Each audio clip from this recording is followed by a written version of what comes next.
There are very few times like this where I do everything in my power to control my fury, my anger, my disgust over what I see is happening. What I see is obvious. What I see is so obviously the case here, involving how this rancid, sick, radical left media goes out of its way to ignore completely the criminal past, the background of this horrible, this monster, this thug, this vermin, this scum, this criminal savage, Decarlos Brown Jr., and ignore altogether this innocent young girl, this innocent victim whose name nobody talks about. Iryna Zarutska. Nobody seems to want to discuss her. Nobody seems to want to talk about her. Nobody seems to want to bring her up. It's as though we must forget.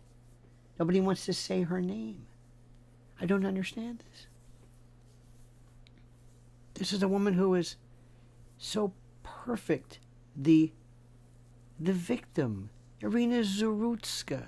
This is this Ukrainian refugee. We're supposed to love Ukraine and love everything about it. She's the embodiment of the American dream. 23 years old, comes here, and you would think. But we know why. We know why. And we're supposed to forget this. We're supposed to say, no, it's not that way. We know exactly what it's about. We know exactly what it's about. Let me stop right there for just walking. Let me contain myself and explain to you something which is equally critical, if not more critical. But when I started doing this, I always said, there's one ad, if you will, that I always wanted, that I really believe in. And that's emergency food and emergency preparation. Because I always said, we can sense it. The cracks are showing. Shelves won't always be full. Trucks won't always run. And systems we rely on can fail overnight like that. Whether it's hurricanes or strikes or blackouts, even an EMP. One of my favorite subjects, a Carrington-class disaster, which we'll talk about later. None of it is impossible anymore. Now, picture 1 week without food. 1 week. Not snacks, not banana chips and jerky, but the life-sustaining calories and clean water your family must have. When crisis hits, cash, credit cards, gold, even Bitcoin won't save you. In that moment, survival boils down to the basics: food, water, energy, and ammo. It's primal, primeval, primordial, name it. It's evolutionary. That's why you must understand you cannot wait. My Patriot Supplies 3-month food kit delivers over 2,000 calories a day. 22 hearty, delicious varieties, and a shelf life up to 25 years. And right now you get 4 extra weeks free, a $247 value. So don't gamble with hunger. Don't assume someone will rescue you. Don't think FEMA's going to help. Preparation isn't paranoia. It's not tinfoil hat nonsense. It's survival. So go now to preparedwithlionel.com. Secure your food. Secure your family right now. Secure your future. That's preparedwithlionel.com. And there's a link right in the discussion section for you. I can't get over this story. I can't get past this story. I can't get past the story of this young woman. And especially because we can see it. We can see it. How many times have you seen this horror story? Seen this woman ambushed, bushwhacked, Pearl Harbored, just slashed by this monster. This monster, and I'm going to say it, a savage, a feral hominid. And whenever you say that, the first thing people do is they say, oh, you're making a racial reference. Well, how dare you? You're making that connection? It's a Rorschach test about you. These people can actually think that savage has something to do with black folks. What is it? You're saying that. You're making the connection. And the manufactured silence around black victims. You see, there is a belief, more than a belief, a growing and ongoing conviction that the radical left liberal media have chosen sides in Americans' culture war. Now, that may not surprise you. And that conviction is very, very simple. Black victimization gets wall-to-wall coverage. It gets corporate solidarity, political capital, while white victimization is muted, downplayed, ignored outright. Think I'm exaggerating? Think I'm just, making this up? Anyone paying the slightest attention sees the pattern. It's not paranoia. It's observable reality. And you know it, and I know it, and they know it. Take this tragic killing, the slaughter, the slashing of the neck of Iryna Zarutska, a 23-year-old Ukrainian refugee who fled war only to be stabbed to death, slashed to death on a Charlotte light rail train by Decarlos Brown, a homeless ex-con with a lengthy criminal record. And who in the cares about whether he was homeless? What does homeless have to do with anything? He was shoeless, jobless, worthless, pitiless, pitiful, mindless. Should we go on with the less? Decarlos. The case should be explosive. It should be front page news for no other reason than the horror. Instead, the media handle it with kid gloves, reporting the bare minimum and quickly moving on, hoping your attention span of a gnat, which we have, will kick in. You see, they focus on the tragedy in vague, sanitized terms while downplaying this vermin's identity, his history and violent past, and his race. Oh, God, they hate mugshots. Oh, God, unless it's Trump's. Oh, my God, they just hate it. They'll do everything. Thank God for X, though. Thank God for Elon, and thank God for many, many vigilant journalists out there who say, oh, no, this is who this guy is. Now, imagine if the roles were reversed. Imagine if a white man had ambushed a black refugee, a young girl, stabbing her on public transit, a young girl trying to seek the American dream. It isn't black. It would be just as horrific. But you know what would happen? Headlines screaming about racial hate crimes, round-the-clock coverage, celebrity statements, riots in the streets, plywood aplenty. Oh my God, BLM kicking in, Antifa, let's go to work, boys, just as we rehearsed. And new bills introduced in Congress with her name. The suspect's face would be plastered on every network, his social media dissected, his family interviewed. The media would treat it as a racial parable about America's soul, about America's heart. But because the victim was white and the killer was black, well, the narrative doesn't fit. So the story fades. The killer's criminal record, which should be central to the discussion, is ignored. No endless dissection of how the system failed to stop him. No lectures on accountability. Silence. Absolute silence. We are the United States of the double standard.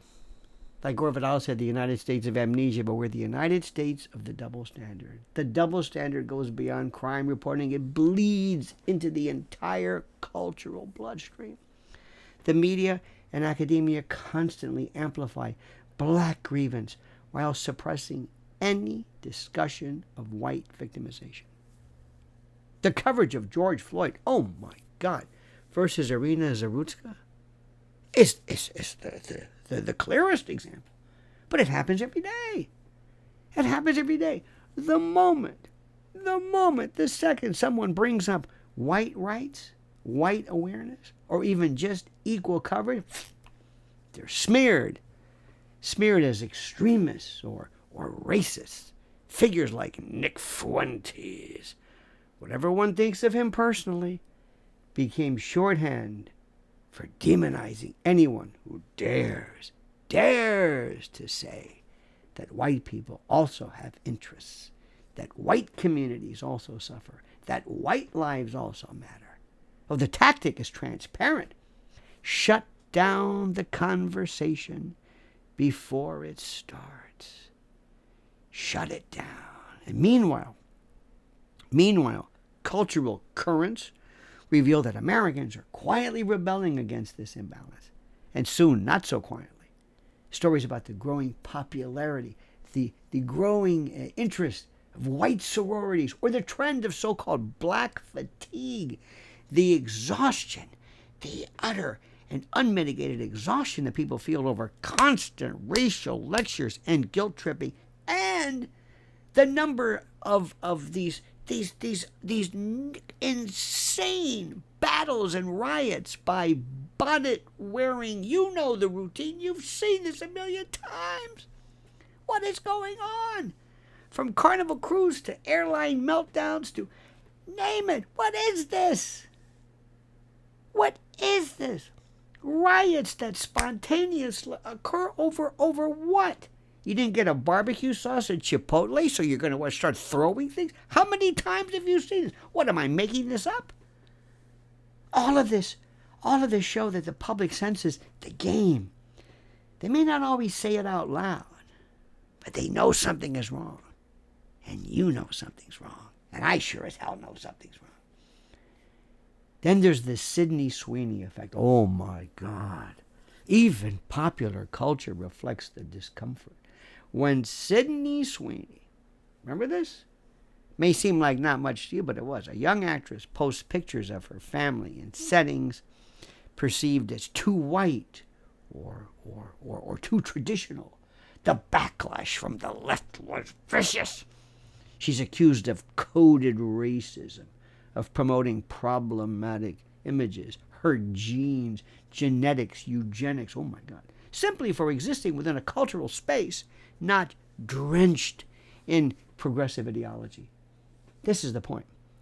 Any celebration of white identity, culture, or solidarity, no matter how benign, no matter how anodyne, is treated as radioactive third rail. Contrast that with how black identity is celebrated.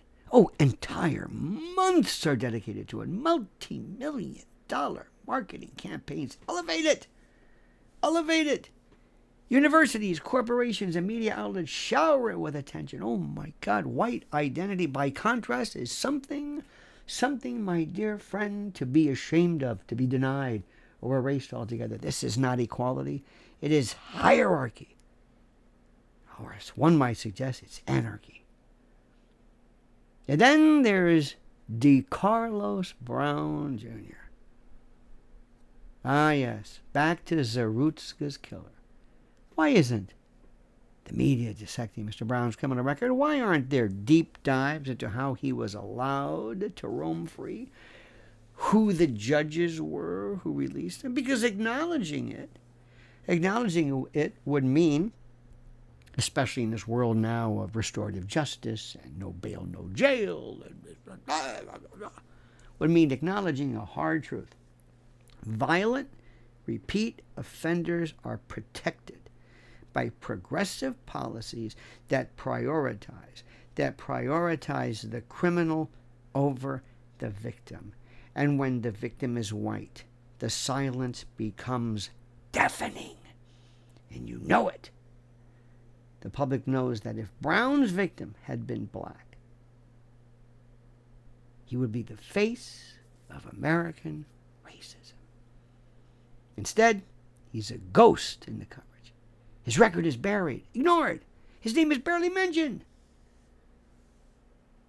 Until we came along, until X came along, until social media, alternative media, brave journalists, brave people like you and me who dare to say this is what's wrong. See, the focus always shifts away from him, away from accountability, and away from the broader conversation, as it were, about how white victims vanish into the shadows of the narrative machine. You know it's true. I'm not telling you anything you don't know. We all know this. That's the worst part about it. So you ask yourself, Why does the silence exist? Why? What's the purpose for this? Why does it happen? Because the radical left that owns, or used to own, all of the media, the statist media in particular, because radical left thrives on narratives that frame America as the irredeemably racist against minorities. White victimization. White victimization undermines that storyline. You see, it proves that crime and suffering cross racial lines, that whites are targeted too, that injustice is not a one-way street. You see, to acknowledge that would collapse the entire framework of systemic racism. Rhetoric that fuels activism and grants and political power. Ooh. You see, so the stories are buried. The victims are forgotten. It's very simple. The killers are excused. And anyone who points it out is attacked as a white supremacist. It's a trap designed to keep the imbalance permanent. It's that simple. Now, the consequences, and this is critical, the consequences of this must be reviewed. The consequences of this imbalance are corrosive. First, it sends a clear message to white Americans. It says, your lives matter less. In fact, they don't matter. Your tragedies are less newsworthy. They're inconsequential. Your deaths are less symbolic, and that breeds anger and alienation and mistrust. And that's dangerous. Second, it emboldens criminals. You see, if the media and political class won't hold them accountable, why should they fear consequences? Why? You see, the justice system already bends towards leniency for offenders like Brown, Decarlos. And the media's complicity only, in fact, makes it worse. And then, my friends, finally, it erodes the very idea of equality. You see, equal justice under law cannot survive if equal attention under media is denied. See? Justice is not only about courts, it's about culture and appreciation of consequence. And when culture tells one group that their pain is valid and another group that their pain is disposable, negligible, the social contract shatters. So, my friend, this is a call to action. This is a call to action and a call to confront reality. Listen carefully. Americans, you, me, all of us, cannot keep ignoring this. The killing of Iryna Zarutska must be remembered. The case of Austin Metcalf must not vanish. The double standard must be named and confronted. We cannot tiptoe around the fact that white victimization is systematically downplayed, while concomitantly black victimization is elevated through a kind of a cultural apotheosis into spectacle. You see, this is not about denying black suffering. Oh, no. It is about demanding honesty and parity. Suffering exists because of unfairness, inequity, and it cuts across racial lines. And every victim deserves justice. Every tragedy deserves attention. Every killer deserves exposure. So listen carefully, my friends. I say this, we cannot let the victims of school shootings,